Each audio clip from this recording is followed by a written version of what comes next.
There are going to be some very big accusations made in the next few weeks against people in the close entourage of Zelensky and probably of Zelensky himself. We are now in the last stages of Zelensky's time in office. The question is, who is pushing this most? Is it Britain with the MI6, who helped arrange that the Ukrainian police and military would not attack the demonstrators? Or was it the CIA? There are two. These are now, you could say in the past they were one and the same, but not anymore, because the United States and Britain have parted ways on the Ukraine war. For the Brits to have done this, it would be to replace Zelensky probably with Zaluzhny. Let's remember, for the last year and a half, Zaluzhny, who was the head of the armed forces of Ukraine for several years, and who was viewed by Americans in particular as being a good candidate to replace Zelensky. He was moved out of Kiev and sent off into exile to London, precisely so that to avoid that eventuality, that he would be on the inside, being able to muster support if the West nodded to him as the one to succeed Zelensky. Well, he's been biding his time in London. He's been learning English because he hardly could say two words when he arrived there, and he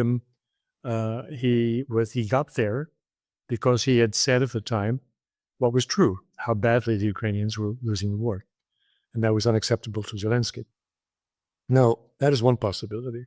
Another candidate, the one I call out on the American side, is a very different story. I think Zaluzhny would be put in if the intent was to continue the war and to have somebody who has more credibility with American and West European suppliers of arms to Ukraine, because he is a genuine military person, and his orders would not be for PR stunts like Zelensky's were, but having some genuine military foundation. Now, I'm saying that the Americans probably have a different game. If they were behind this, then it is probably to install somebody like Umerov, who is now the leader of negotiations in Istanbul. Umerov is a civilian. Umerov is a Crimean Tatar, a Muslim, by the way. Probably speaks some Arabic, some Turkish. It would be logical. He has been a leading personality in Ukrainian meetings with the Gulf states. More importantly for the United States, he's their boy. When he was in secondary school, he spent a year in the United States living with an American family. When he went back, finished his higher education, became a successful businessman in high-tech area, made a lot of money, he established fellowships for Ukrainians at Stanford University. I mean, why Stanford University? Why the United States? So he has an American connection, which is always looked upon. He doesn't have an American wife, but you can't get everything.